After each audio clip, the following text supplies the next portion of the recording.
Thank you very much. And I'd like to say that Kathleen Ross Ali, my managing director, is here with me. And so I have a PowerPoint for you. But before we even start the PowerPoint, are there some questions you might have for me about business? And let me just say this. I mentioned that, that in a Zoom world, so something that you should be very familiar with is this. Write it down, support.zoom.us. Support.zoom.us. That's something that you should, if you have any questions about Zoom, they're very helpful. And, I think it'll be to your advantage. Okay. So let's go with any questions that to start off with. And, write these down in case we come back, because I have a presentation for you. So in case you don't get to them, we'd like to, start assembling them.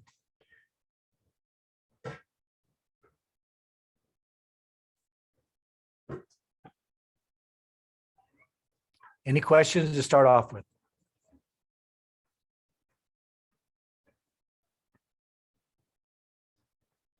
See, there's quite a few of you and some of my old buddies here. Eve Adler, hello, sweetheart. Okay, now I'm looking down and I don't see. Kathleen, would it be in the chat? What are you looking for, Larry? Questions. Oh, I'm in the chat room and I don't see any questions listed. If anyone has a question, you could also unmute yourself if you want to ask a question.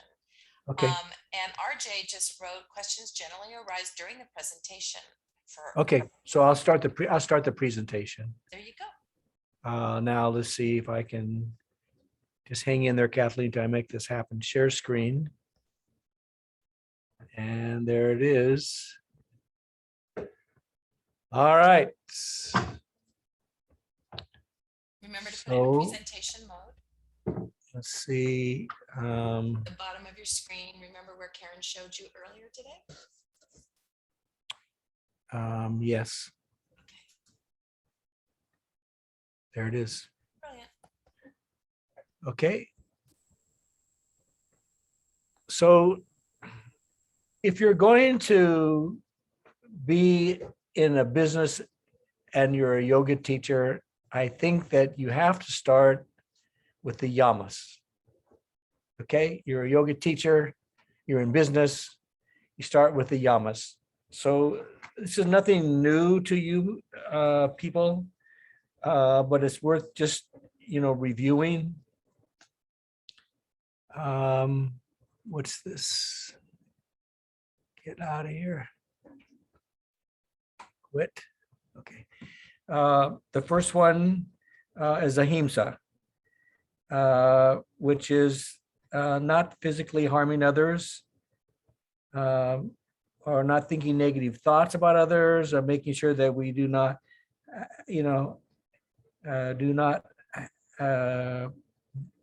have a feeling of inharmony, or not causing more harm. And, these things come up. And some examples, might be that just how you are with people on the phone, if you're kind to people. And, I've been trying to do this for 40 years. And whenever there's a situation where it's kind of like a problem, I really try to lean in the direction of the student or the client. But I think that this is what sets us apart from other people when we're in business, is that how we treat others, and rather than causing harm. And you can read a lot more about ahimsa, but I just want to bring these things up for you. Okay. The next one is satya, which is truthfulness. And it translates as true essence or unchangeable, our thoughts, our emotions, our moods. These create our own truth about, how we interact with people. And, if you make an agreement with somebody, then you keep it. So one of the things that has really helped me with this category of truthfulness is to write the agreement down. Not like it's supposed to be a legal thing, like you got a contract, but you just, whatever it is, you write it down so it's clear between the two people. And I always have these stories. So like I had this celebrity client, big celebrity, and she was so busy that she was always changing all the time the conditions, like we would agree on something and then she would change. Well, this came up, that came up. So we put in writing that if I was scheduled to see her and she canceled on me the night before, I would charge her half. If I was in my car driving to see her and she canceled me, I would charge her full.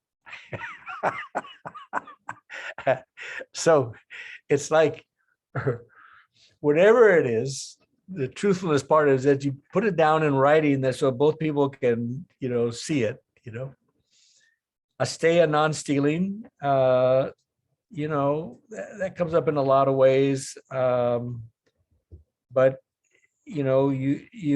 you don't try to take advantage of somebody. You make an agreement, you keep it, and you keep your part of the bargain. You don't try to take advantage of somebody. And this sounds like obvious things for us because we're yogis, but when it comes to yoga and business, it should be part of the the whole thing. The one that's actually funny is Brahmacarya. And, in India, that's a simple one because Brahmacarya, you're married and like that. But in America, the yogis are like rock stars. And the ones who get in trouble are the guys. And, there's a whole list of men who got themselves in trouble. And, I'm a guy and I've been teaching for 40 years. And in the beginning, it was hard. In fact, I have to say that in the first 2 years, I had a few things that weren't kosher. They weren't horrible. But after that, I really got it down to a science. And it's like, and also I've been engaged to somebody for 20 years who reminds me that I put my pants on in the morning like everybody else. But I've watched some close friends just go down because, it went to their head. And like I say, these people are all, now they're all, you can read about them. But, if you're going to be a yoga teacher, especially guys, and I'm sure it comes up for women too, but there's, more of these guy teachers who get themselves in trouble. There's a term that Krishnamacharya used that was really funny. You have to keep a clean loincloth. So I've kept a clean loincloth for all these years. And so, it's real. And especially here in America, especially in California. So it's just something to keep in mind. And the final one is greedlessness, non-attachment, and not to get caught up with these things, and just to to take what you need and not to be greedy about, trying to take more than you need. But as yoga teachers, we don't go into this to make money. I was in a profession that made money. I was a West Coast manager of advertising sales for McCall's magazine. I made money. But when I went to be a yoga teacher, it's because I wanted to serve, to help people. And so I'm happy to say that I've never really, taken advantage of somebody in that way and been greedy.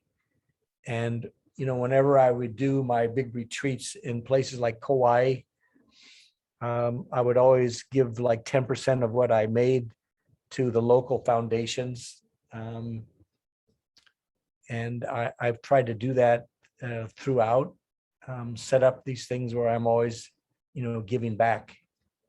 So anyway, that's how I'd like to begin this, with that in mind. Okay. So now we get to the regular part, getting started.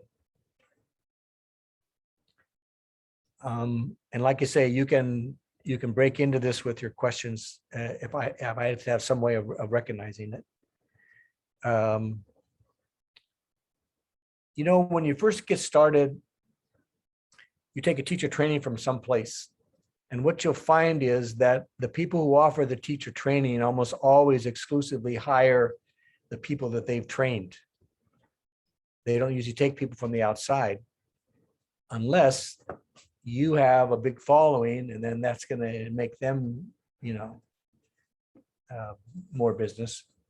But one of the times when you're getting started that you can take advantage of almost any place of getting hired is in the holidays.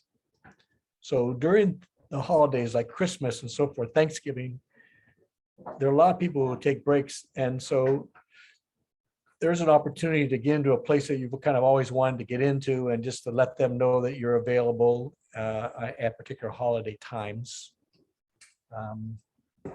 That's one of the times. And then, let me see if I can admit this person. Okay. I have a book called The Business of Teaching Yoga that's been out for like 25 years. And so I keep reducing the price, but there's some real basic stuff in there. And, you've all heard about, you go to churches and you go to, now, one of the sleepers is libraries. Libraries are starting to hire a wide range of people. And some libraries are online. So you can try there. And then senior centers often hire. But there's some unique possibilities when you're getting started that some people don't think about. So a lot of us here are on the West Coast in California. And California has sale makers. Okay. So people who make sales have a really big room. And at night, nobody's there. So there was a couple for probably 8 years who lived in Venice, California, and he was a sale maker and she was a yoga teacher, and they had a wonderful thing on in Venice. But you can just look in the internet and look for sale makers and drive by and see what the facility is like. And then, people, they like to make money. So you can, make an offer and see about it. Another one, and like you say, things are different because of COVID right now and so forth. So you might have to wait some of these out. But another one that I took advantage of once are kids' gyms, like Dave Rob's kids' gym. So they have this facility that's a big room that's padded, and they have all these styrofoam things you jump into, and fun stuff. But at night, nobody's there. So I rented Malibu Kids for 2 years in Malibu, maybe 3 years, as one of the places that I taught. I taught in Malibu for 25 years, so I was in different places. That's another one to kind of check out. You look on the internet, and there are a number of places that have, kids gyms. Different, they go by different names, but they're available. Another idea is that the most common health professional that has an office in LA is a chiropractor. Now, they're not the only ones, but there's more chiropractors than there are physical therapists and so forth and so on. And usually those people's offices are free about 6:30 at night. And so the reception area is available. So you can have a class in the reception area. And that would go for a physical therapist as well. They're open to renting out their facility in the evening or on the weekends. So check that out as another possibility. The other one is that I really recommend that if you possibly can, to have a place in your home that you carve out to be able to see people, because rent is expensive. Okay. And if you can just take one room in your house and hopefully a bathroom that's separate, so it isn't the main bathroom in the house everybody goes to. That's a good idea. And I know quite a few yoga teachers who do that. And if you're a woman, you have to make sure that you really screen whoever is coming into your house. They need to be referred by somebody else. So you don't just go on Craigslist and invite anybody into your house. So that. Then the next one is that you do what is called four-walling. That's another interesting principle, four-walling. The Chamber of Commerce, which you would think would be a sleeper, the Chamber of Commerce has places for rent that you can go and rent for like a time, a weekend, or whatever. And so four wall means that you rent four walls, you bring the yoga mats, you bring the props, you bring whatever, the tea, whatever else it is, and you rent the space. Now, this is usually something you would do for like a workshop, something like that. The other way to go is what I did. I first had a studio in my own place, and then I got the opportunity to go with Dr. Leroy Perry, who had, the most popular sports medicine center in the country.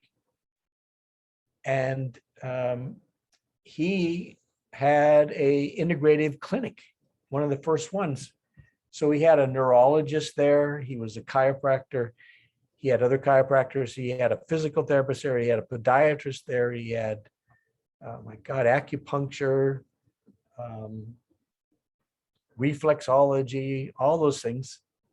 So I heard about him. I went to see him, and he invited me to start yoga therapy. So we started the first ever yoga therapy center in Los Angeles, and the first of its kind in the United States that had integrated medicine and physical therapy. And I was just teaching my course today, and I gave the story that when I first went in there was one particular day when my office is right next to the massage, and in comes Madonna, and also practicing their walk out in the lobby where I was was Cher, Warren Beatty, Elizabeth Taylor, Shirley MacLaine on the same day.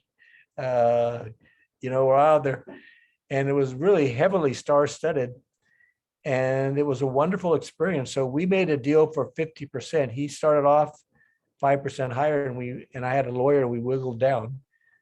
So if you can get somebody to give you a space, including your phones, all that kind of stuff for 50%, it's not a bad deal at all, in my opinion. So there's a whole lot of places that might want to consider that. And then, but when you go to rent a room and you have insurance and, all that kind of stuff, it's a lot of money. And by the way, when I mentioned insurance, liability insurance is something that is worthwhile. It's very inexpensive for, yoga therapists. So if you go to the Yoga Journal or you go to the Yoga Alliance, they will tell you where to go for your yoga therapy insurance. And it's usually under like $250 a year for like $2 million. So, that's pretty good. Okay. Now, I wish I could take some questions here. I don't know if there's any way. So I'll just keep going. Oh, there's a hand. Okay. Hello. I'll Yes, just go ask ahead. the question really quick. Doesn't Because as have to be quick. Oh, well, okay. So as I entered, this time on Zoom with you, I already had this feeling, I just have a bit of fear and anxiety around the idea of being in a teacher role. And I think there's just, I struggle with this, there's some, ancestral poverty pattern in my family, and I'm just, struggling with health issues, disability, and complete like detrimental lack of finances. And so and I'm in my 200-hour yoga training right now. And even though I have a degree in religious studies and all these other things, I'm still in this kind of like destitute place. And so I'm thinking I'm supposed to be, and, wrapping my mind around how I can even consider moving into a role eventually as a teacher. And so I was just wondering if you could address that for those of us who do, whether it's, it's an energetic pattern or it's a psychological issue that, from our family environment or whatever the cause or condition may be, those of us who seemingly have difficult earning money, developing business, and in an ethical, spiritually compatible way, and in all of that. I was just wondering if you could speak on this Sure. issue. Did you say you have a master's degree? Now, I have a bachelor's degree in religious studies from UCI, and I have 4 years of graduate studies and a master's of science for Chinese medicine, but due to various issues, I wasn't able to finish my graduate program, and I just kind of crumbled into disability and What I would really poverty. recommend is that there are a lot of scholarship funding kind of things for like taking courses at like LMU or whatever it is. But if you have a hard time with, the business aspect, I would try to get a teaching gig. And if you have a master's degree, you can get a teacher's gig at a junior college. And that would be the answer to all your problems, is because you don't have to worry about getting the people there or anything like that. But I would find some way through grants or whatever to get that master's degree in something to do with yoga so you could teach at junior college level. That's my advice to you. I mean, there's all these other things to talk about, but I think just from what you said to me about not, it's hard for you to get money and so forth and so on. I would really strive towards that, getting a teaching degree for a junior college or even high school, so that all those things would be covered, your insurance, all of those things. Anyway, I hope that helps a little bit. Okay, any other question? You want to just raise your hand? Okay, she just raised a hand raised, so I think, and if you know how to do that, that would be good. Okay, so now I'm going to go on to the next slide. I hope that helped a little bit there. It helps to have an elevator pitch.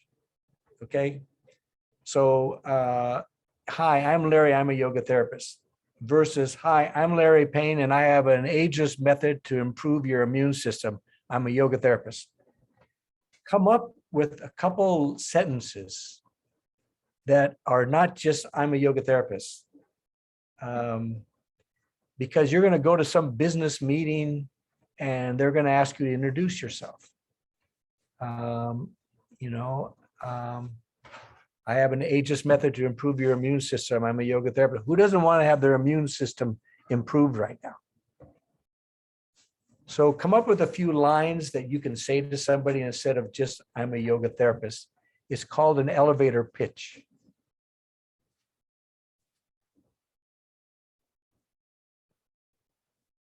How much to charge? We don't usually go to yoga to make big money. We go to yoga to help people. But there's nothing wrong with making a living. And depending on your schooling, like people who take our yoga therapy course, which is just starting today. In fact, if there's anybody here that's still interested in our yoga therapy course, you can still join us. Even if it's next week, next month. When you complete the course as a yoga therapist, I don't think that you need to charge any less than $95 for your time. We all have a sliding scale. I've always had a sliding scale. I've always treated somebody for nothing that really deserved it or needed it. Okay. But, if you spend the money to take a yoga therapy course, don't underestimate yourself, and just always remember this: you can always go down in your rate, but you can't go up. Okay, so keep that in mind. And then as a yoga teacher, okay, there's so many yoga teachers out there. So first of all, it really helps you to get an extra credential as a yoga therapist. But if you just have the credential as a yoga teacher,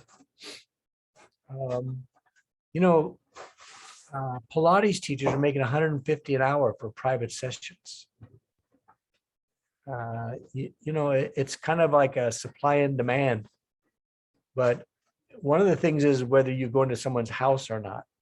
And you really should charge more to go to somebody's house. So if you're mainly just a yoga teacher, I would say the absolute bottom line, if somebody comes to you because there's so much competition, is $50. That's low.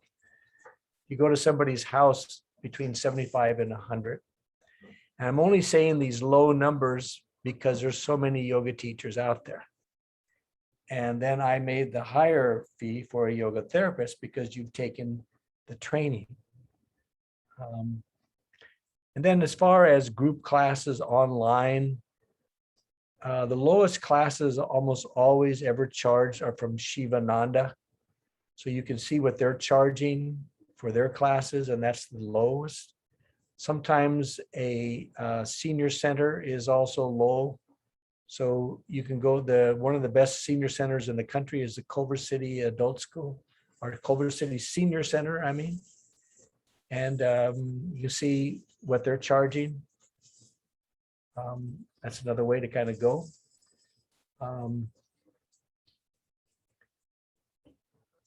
Another thing is that if you're going to start seeing somebody on a regular basis, I come back to making an agreement with somebody, so there's no doubt about what the arrangement is. It's real easy to kind of just shuffle something off. But if you start seeing somebody, I just want to say that I just want to confirm, and you can do it in an email. Just say, just confirming that this is our arrangement. And if this happens, like, you cancel at less than 24 hours or any of those kind of things, you just kind of put it in the agreement. So, a difference between private lessons and group classes. And the group classes, there are some places in the city that before the pandemic were charging, $30 for a drop-in class. And then you got Shivananda, who's probably your first class might be free. I also think it's not a bad idea in a group class to make the first class free. I do that in my classes. I've been teaching 40 years and I still have that policy. So I have an online course that's every Tuesday night. And if somebody wants to come, the first class is free to see if they like it. So, these are all a whole bunch of different things that I'm just giving you because we only have a certain amount of time.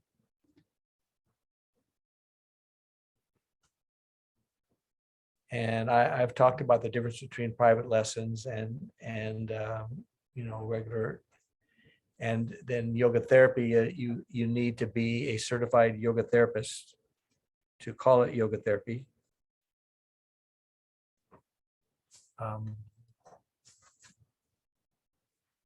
Creating your own environment.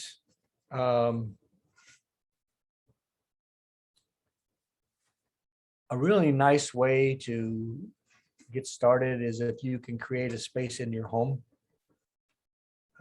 for yoga therapy. And I talk about this in my other course I'm teaching today, so I hope I'm not repeating.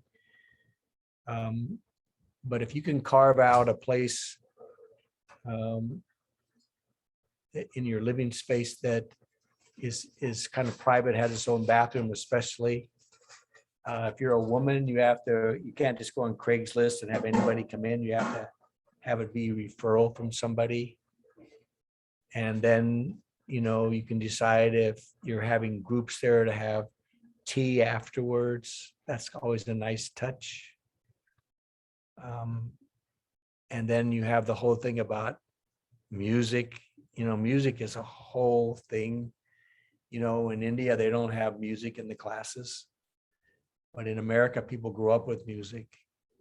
I remember years ago, I was teaching a Maha Yoga and, Steve Ross would have his playlist and it would be like, rock and roll. And there are just some people who like that. But my own philosophy about it has been that when people enter the classroom, whether it's, an actual classroom or it's virtual, I usually have a little music playing. And then at the very end, during the relaxation, I'll put on some music.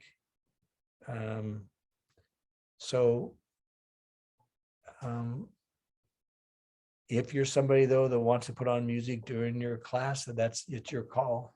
There's some people who do like it.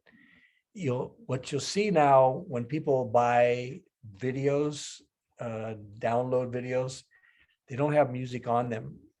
Because what they say is that put your own background music on it, because people get tired of the same music over and over and over again. So they'll send you, like if it's, Glow or Yoga International, or, they'll send you usually without music. So you put your own music on it. So there's that. Finding a specialty. Please, anytime interrupt me, if you have a question. I'm not sure if I'll see it. Here, I'm looking in the chat. Okay. All right. Nothing in there right now. Finding a specialty. What makes you stand out in the crowd is finding a specialty. And, I think everybody should start with learning something about your lower back.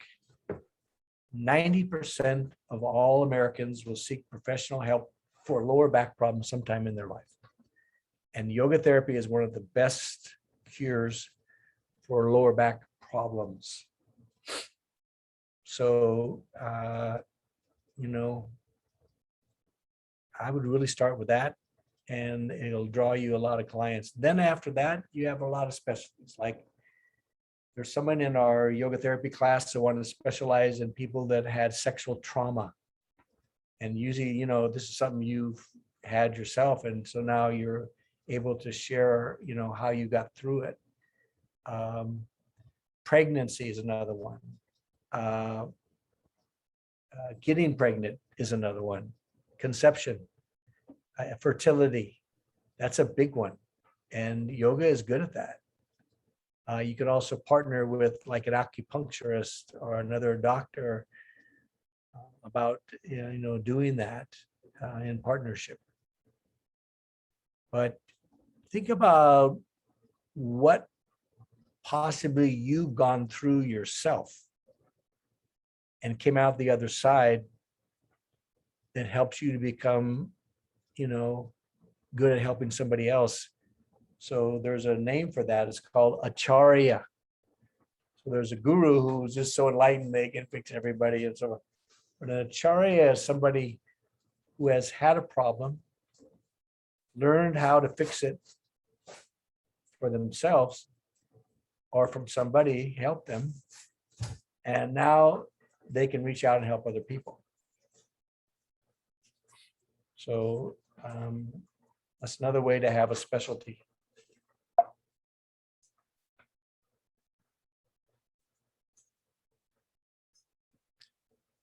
Promotional materials and strategies. Gosh, there's a lot of those.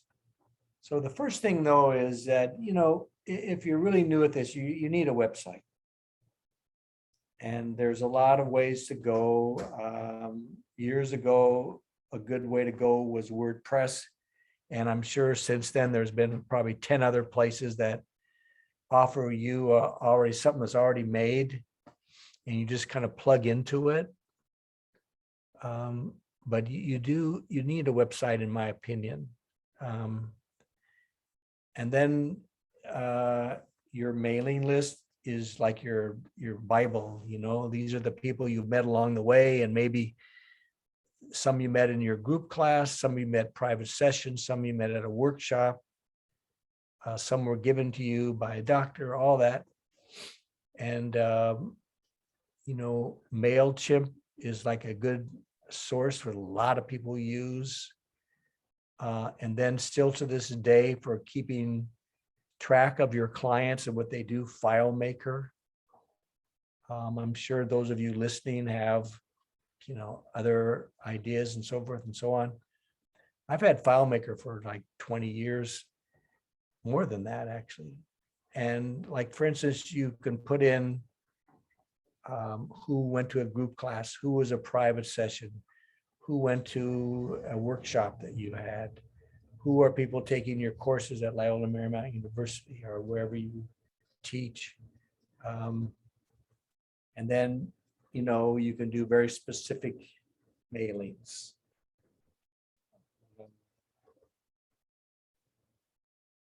The other thing now is social media.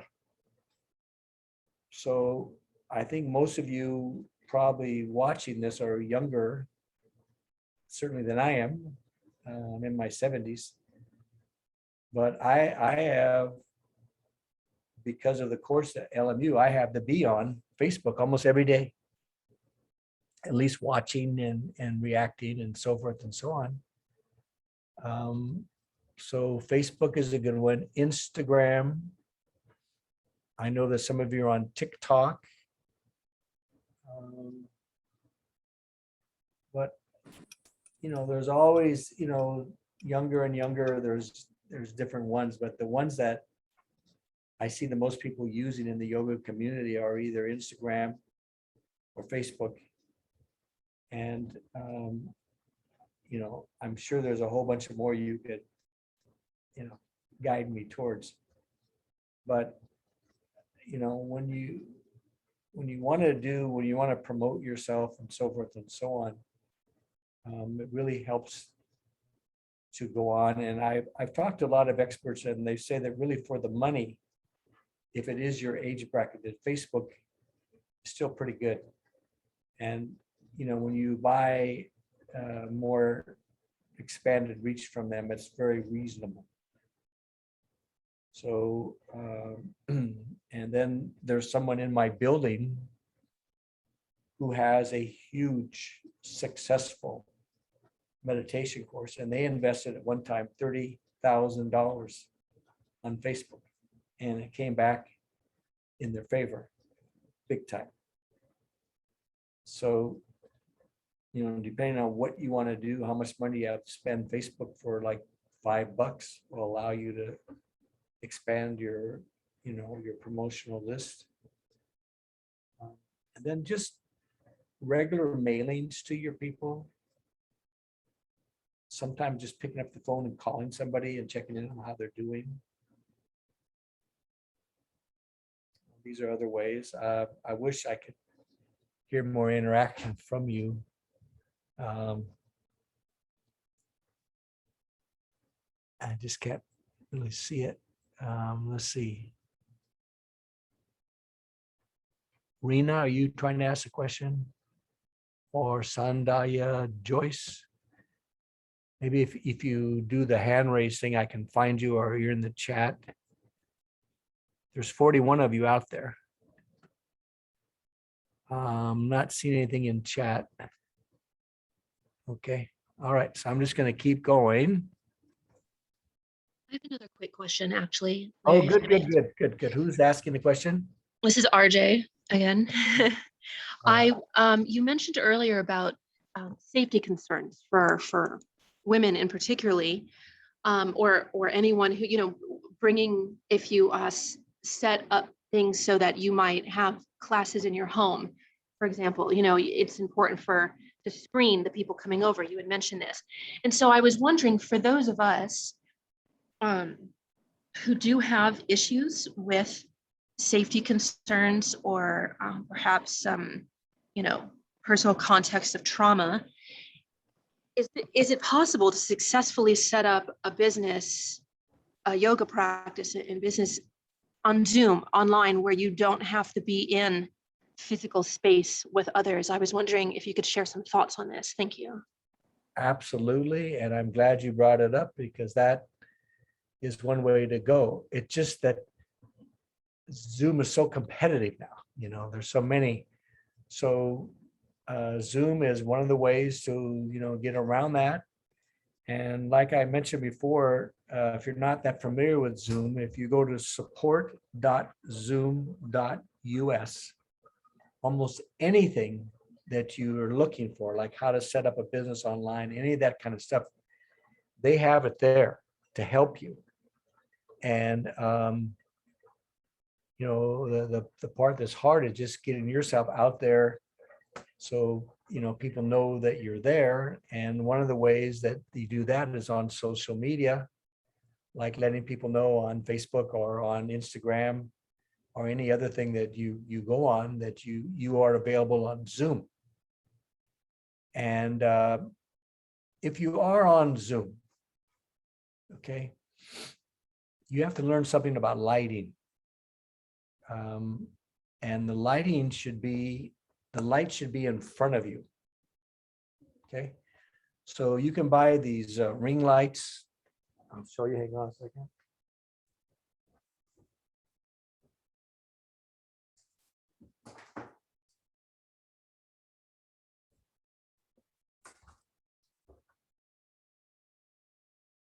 They're very inexpensive.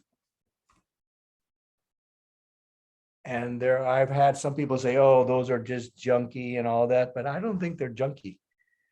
If you just take care of them and you put the light in front of you, okay, not behind you, and it makes a big difference. Also, you'll see that I have a Soji screen behind me, and they're not that expensive. There's different kinds of them now. You just go online and look for Soji screens, Japanese screens. And they also make kind of a, nice thing. Also, if you put yourself behind a nice photograph you have on the wall, or not behind, but in front of. So when they're looking at you, you're going to see this beautiful, whatever it is, or you can hang a sheet. And then you have those things that, the backgrounds. But what I've noticed about those backgrounds is that it puts a halo around the back of your head. So there's a guy who sells a green screen that's kind of like a unfolds out of a package, and you just put it behind you. And then when you do the green screen, it doesn't look like the weird thing with your halo on your head. So that's another way to go. So is that helpful, Rosanna? Yes, thank you very much. Okay. Any other questions like that? Okay. I'll keep going. Let's see, Rena, did you have a question? David Rogoff, any questions? I just said that you're doing terrific and you don't need our questions. Oh, Rena, it's you, Rena. Oh, hi, Rena. I'm telling you, you are the expert on this. We know nothing. No, thank you.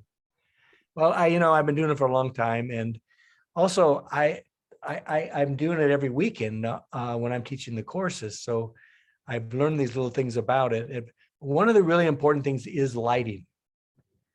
So make sure that you have lighting in front of you, because you don't want to have like a dark room when people are looking at you. Okay. Larry, Yes. there's a question regarding what your opinion about Yoga Alliance Uh-huh. from the chat room. Yeah, I just think it's kind of unavoidable. They have like they have something that a lot of people would envy. They have over 1 million people on Yoga Alliance. And it's kind of hard to have any credentials or anything without their endorsement. And you could just say, screw it, I'm not going to go with them. I don't need them, whatever. But if you're doing anything professional, it's almost like necessary. And so whenever like for instance, the courses I teach on Prime of Life yoga after 50, people get continuing education credits that are either with the International Association of Yoga Therapists or with Yoga Alliance. They have to have continued education credits. So, I basically have to be with them. If you're not doing anything like that, if you're just teaching, period, not teaching courses or anything like that, you could do it. But usually when you go to get a job somewhere, they'll ask you if you're with the Yoga Alliance. So I just think they're just very fortunate. And here's a funny story. The Yoga Alliance started in my hotel room. It was about 30 years ago. There was something called Unity in Yoga, and a beautiful woman who passed away recently, Rama Vernon. Her and Satchidananda co-founded Unity in Yoga, which then became the Yoga Journal conferences. And at the end of these conferences, a bunch of us who had been around for a long time would sit on the last day and say, we need something that's like an official, And so one day in my hotel room with Judith Lassiter, Yanni Chapman, who passed away, Richard Miller, and myself, we came out with something official. And there was a guy from Kripalu who did it for the first year. And then it went to Rama Birch and somebody else. And it's probably its third incarnation. It became what it is today. And I think it's hard to avoid it if you want credentials for doing something. That's my opinion. Hope that helps. Okay.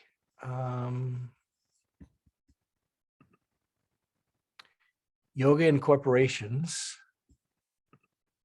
Right now, yoga in corporations are online, but pretty soon it's going to be back into the regular thing again. And there's opportunity there. You know, what I would always do is, in fact, here's a story for you. I started the corporate yoga program at the J. Paul Getty Museum about 25 years ago, 28 years ago. And they were interviewing people. And at that time, I was still working for McCall's Magazine and had a yoga center in my backyard. So I went over in a suit. And now these days, people don't wear suits that often and so forth, but that time they were. And so the lady, I walked in, there were two gals, and one of them still comes to my class, Courtney McNeil, and after all these years. And the lady, her boss, raised her glasses and looked at me, and she says, "You're wearing a suit?" And I said, "Yeah." And she goes, "The last guy who interviewed came in here and he had on cut off Levi's with bells hanging from his Levi's and a tank top. And he said that he couldn't work on full moon nights." So I got the job. And it's been going on there for like almost 30 years. I turned it over to a couple of people. My friend Yonetta Austin still teaches there, I believe. Valerie Gross helped me a lot. And that's like the biggest nonprofit organization, I think, in the world, as far as financially. So what I did after they first gave me the job for a certain number of weeks, then we talked about continuing. So I created something called Lunch and Learn.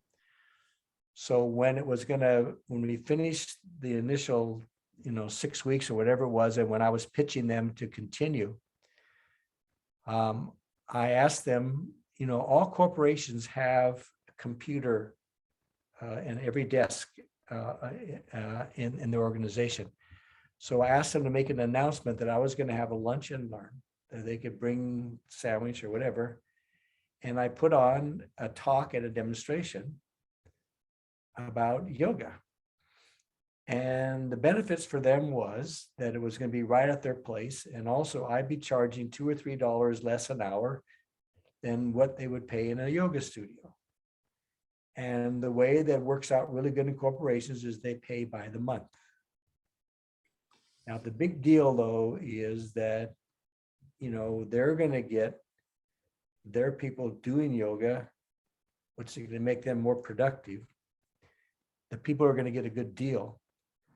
But what you have to make sure is that the room that you're going to have to do the yoga is not a room that you have to move chairs around and stuff like that. They do that for you.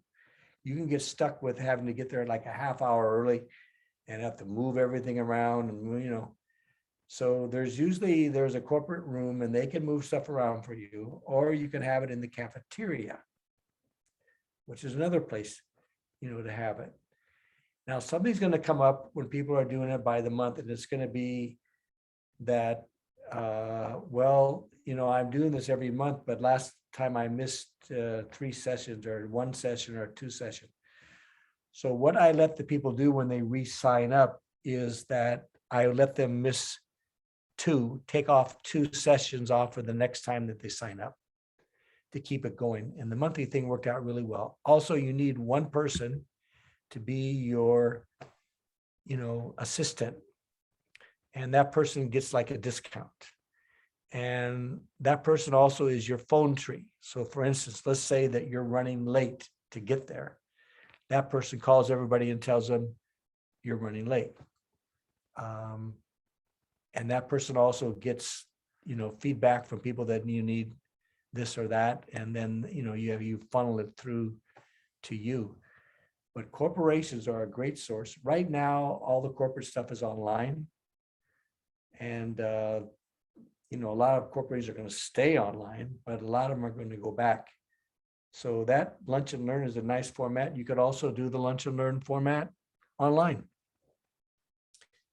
The one thing that's a tough one right now that my friends who are doing a lot online, we have one of our star graduates, Ashley McKeechee in Orange County, who teaches at Orange Coast College, I believe, as well. She teaches in corporations, and the problem is that they want to own, the yoga classes that you're teaching. So that's a debatable thing. If you teach the class, who owns, the yoga lesson that you just did? Do you get to keep it yourself, or do they own it? And if you can, try to be the one who keeps it for yourself. And if you can't, and it's a big enough job, it's probably worth it. So those are just some things that happen, and so forth. So we got about 5 more minutes. Let's just see how much more I have to cover. Yoga products. The easiest way for you to have a product is not a video, because videos are expensive, is an audio. And you might say, why would anybody want one from me? There's a million of them out there. Your particular students would love to have a yoga audio from you. And there are people right now who have better recording equipment in their homes than the Beatles used to record all of their recordings. That's a fact. So just go online for people who have recordings. And one of the ways to do it is that when you're teaching a class, record it. Not that you're going to use that, but you use that as your format. Then you take somebody with you when you make your product, and they do that with you live so that your timing will be good. So you have sketched out what your course is going to be based on what you taught in 2 or 3 different classes. You take the best of the mix, draw it out for yourself. Then when you go in, you have your model that is just there for timing for you. And then it comes out really good. And I suggest making 2 of them, because people will buy 2 of them just as much as they'll buy 1 of them. And you can charge as little as $10 for a recording. You can put your pictures all over it. It's kind of a nice way to go.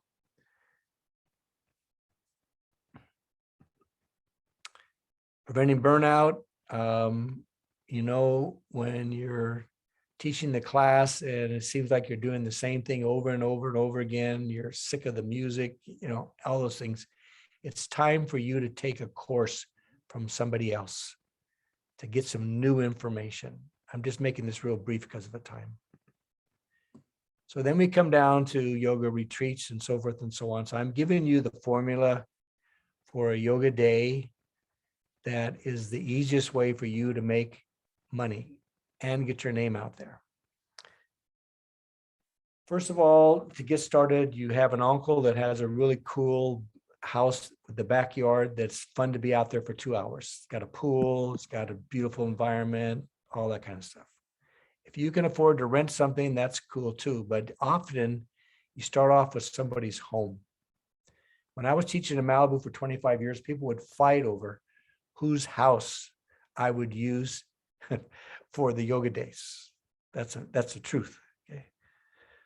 So find the place, and then you want 2 people to give a lecture, not 1, but 2, because only a half hour each, because 1 could get boring. And you don't pay these people. These are people who are kind of getting started, usually something to do with women's health, chiropractor, acupuncture, something like that. Then you find somebody, and I'm going fast, and you can email me if you want more information about this. There's a lot of caterers out there, and for like $25 a head, you can get beautiful food. Then you have 2 yoga classes, one in the beginning, 1 in the afternoon. People aren't used to 2, so the 1 in the afternoon is softer. You have entertainment, which could be, there's a million singer-songwriters that want to sell their CDs, or it could be a chanting group, It can be anything like that in the yoga world, or it can be a storyteller. And then at the end, you have a ceremony, because especially women love ceremonies. And that's the fastest I've ever given my yoga day advice. We're coming up on the end. I hope this is helpful, and they're going to record this so you can go back and listen to it. So anyway, thank you, everyone. It's a joy. I got to go back now and teach in my course. So it's a pleasure. Now, if you want to get a hold of me, it's Larry@samata, SAMATA.com. I'll answer any of your questions if I can. And also my website is samata.com. If you're interested in our Prime of Life yoga teacher trainings or yoga therapy RX training at LMU, just send me an email. I'll get back to you as soon as I can. Lots of love to all of you. Ciao for now.